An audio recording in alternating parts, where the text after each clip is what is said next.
All right, WMC, thanks for the fill on the 1957 Topps cards here. So the winner will receive a sealed box of 1957 original Topps cards. So we will check the time here is May 4th at 6:51 p.m. We're going to go to, we'll call it the raffle and type live. And we have May 4th at 6:51 p.m. Here is the list of our 10 entrants. We're just going to randomize your names, and then whoever is on top after the final roll is our winner. So we need a dice roll of 5 or higher. That's not going to work.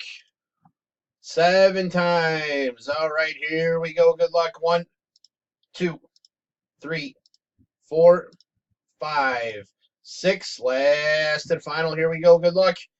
It is Ryan. Spot 10 is your winner. So Ryan, please get with me to collect your cards.